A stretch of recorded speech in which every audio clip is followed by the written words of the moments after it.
Halo guys, gua mau mimpi dulu ya. Di dalam mimpi gua mau bawa cerita di alam mimpi. Dan jangan lupa di subscribe ya dan bunyikan loncengnya. Serta tonton sampai habis. Keduanya menikah selama 10 tahun. Kemarin adalah hari jadi pernikahan mereka. Suaminya ingin merayakannya. Ia membawa Emma berlibur ke villa di pinggiran kota. Tapi tidak ada yang menyangka, keesokan paginya, setelah suaminya bangun, ia bunuh diri dengan pistol dan menggunakan borgol untuk mengikat dirinya dan Emma selamanya. Tentang kematian suaminya, Emma tidak terlalu sedih. Hubungan keduanya sudah lama putus. Suaminya adalah pengusaha muda yang kaya. Dalam beberapa tahun terakhir, suaminya jarang ada di rumah. Emma telah putus asa padanya. Ia sering meminta cerai, tapi suaminya menolak. Mungkin ini alasannya. Suaminya memilih cara yang ekstrim. Dia ingin bersama Emma selamanya. Emma sadar harus mencari cara untuk bisa meninggalkan suaminya. Ia menyeret mayatnya, berusaha keluar ruangan.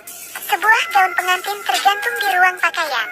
Emma merobek gaun itu, meletakkan suaminya ke atasnya, dan menyeret gaun pengantinnya menuju ke lantai bawah. Dari ruang tamu ke dapur, dia tidak menemukan sesuatu yang berguna. Suami sudah mempersiapkannya.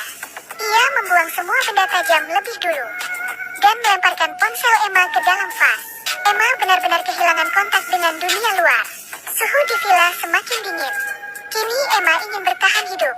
Ia harus mengandalkan dirinya sendiri.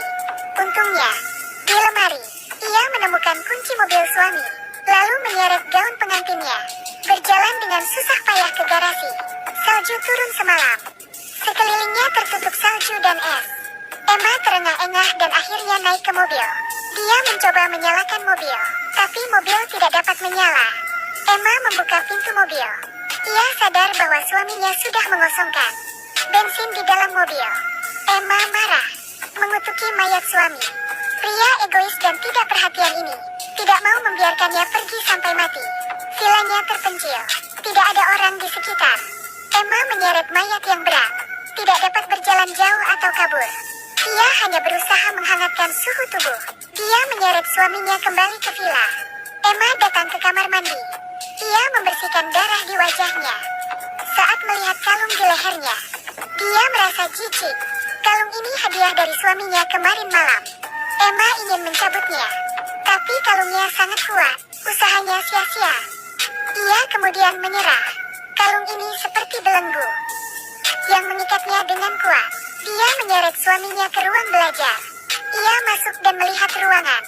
Emma tertegun. Ruangan ini penuh dengan dirinya. Foto dengan pria lain. Pria itu bernama Tom, karyawan perusahaan suaminya. Untuk membalas dendam pada suaminya, ia selingkuh dengan Tom. Ia tidak menyangka suaminya mengetahuinya. Emma linglung sesaat. Tiba-tiba seseorang mengetuk pintu. Emma datang ke pintu dengan hati-hati.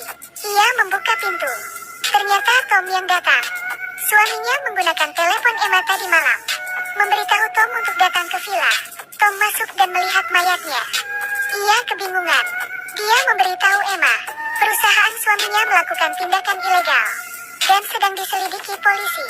Setelah polisi menemukan bukti, suaminya akan menghadapi puluhan tahun penjara. Dia mungkin tahu tidak bisa lepas dari hukuman. Itu sebabnya dia memilih bunuh diri dan ingin membawa Emma dan Tom bersamanya. Keduanya harus memperbaiki keadaan. Ketika Tom hendak memanggil polisi, dari kejauhan sebuah mobil melaju. Tom khawatir ada bahaya. Ia menyuruh Emma mengunci pintu. Ia keluar sendirian. Setelah mobil mendekat, dua orang turun dari mobil. Mereka adalah pembunuh yang diundang oleh suami Emma. Emma ketakutan. Suaminya begitu sungguh-sungguh, bertekad untuk membunuh Emma dan Tom. Setelah pembunuh keluar dari mobil, ia menusuk Tom tanpa mengucapkan sepatah kata pun. Tom tidak bisa mengelak. Emma yang takut bersembunyi di sudut ruangan. Pembunuh itu mendobrak pintu, masuk ke villa. Emma makin ketakutan, tidak dapat berkutik. Untungnya, keduanya belum menemukannya. Pria besar itu berjalan ke lantai 2 untuk mencari. Sementara pria kecil di lantai 1, Emma menyeret mayat suaminya, berlari keluar dengan tenang dari pintu samping. Tapi mayatnya meninggalkan jejak darah. Pria kecil mengikuti jejak darah itu. Emma bersembunyi di gudang dengan tergesa-gesa. Jejak salju bisa saja membuat dia ketahuan. Pria kecil itu berjalan ke gudang dengan hati-hati. Ada perahu kayu di sana. Emma beruntung menemukan jangkar. Dia mengambil jangkar, memukul lengan suaminya dengan keras. Ketika ia hampir berhasil, pria kecil itu tiba-tiba mendobrak pintu dan masuk. Emma hanya bisa bersembunyi di perahu kayu, meninggalkan mayat suaminya di luar. Pria kecil mendekati. Ia terkejut ketika melihat mayat itu, berteriak dan berlari kembali ke villa. Pria besar yang mendengar suara, mendatangi gudang. Memanfaatkan kesempatan ini, Emma mematahkan lengan suaminya. Ia membebaskan diri dan bersembunyi di bawah kabin. Dua pembunuh berfokus dengan mayatnya. Mereka tidak menemukan Emma di bawah kapal. Pria besar menyimpulkan bahwa Emma di sekitar sini. Tumpukan salju yang lebat. Emma juga tidak punya sepatu. Tidak ada transportasi, pasti ia tidak jauh. Keduanya kembali ke villa untuk mencari. Emma merobek gaun pengantinnya, membungkus kakinya seperti sepatu. Dia menemukan satu barel bensin di kapal. Emma memutuskan untuk mengisi mobil dan kabur. Sementara dua pembunuh berkutat dengan brankas di villa. Ada lusinan berlian di brankas. Inilah yang dijanjikan suami Emma kepada mereka. Tapi hanya Emma yang tahu kodenya. Jadi si pembunuh menginginkannya. Mereka harus menemukan Emma. Emma di luar saat ini, sedang menyeret bensin ke garasi. Pria kecil itu tiba-tiba keluar untuk memeriksa. Emma tak sempat melarikan diri. Ia hanya bisa berbaring di salju, tidak berani bergerak. Pria kecil hanya melewatinya, tidak melihat siapapun di dekatnya. Setelah pria kecil itu pergi, Emma segera bangun, menyeret bensin ke garasi. Dia membuka tangkinya, mengisi bahan bakar. Tapi drum bensinnya terlalu berat. Dia tidak sengaja membuat suara. Pria besar itu mendengar suara. Ia datang ke garasi untuk memeriksa. Emma bersembunyi di bawah mobil dengan gugup, dekat dengan pria besar. Pria besar itu tidak menemukan kelainan. Dia suka menggertak. Dia menusuk ban dengan pisau. Tubuhnya perlahan mundur. Emma harus pindah.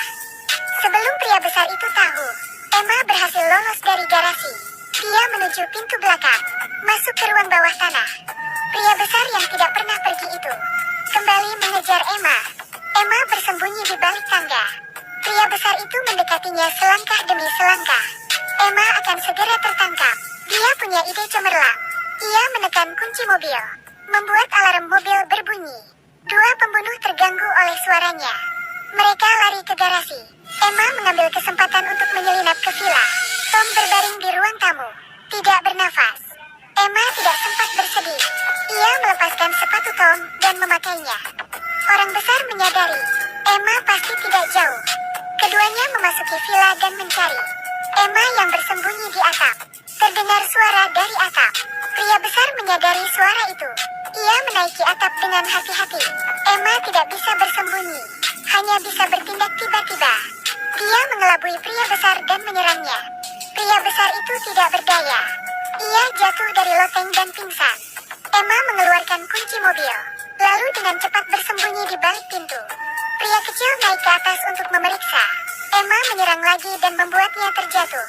Emma bergerak cepat. Ia keluar dengan kuncinya, tidak sabar untuk menyalakan mobil.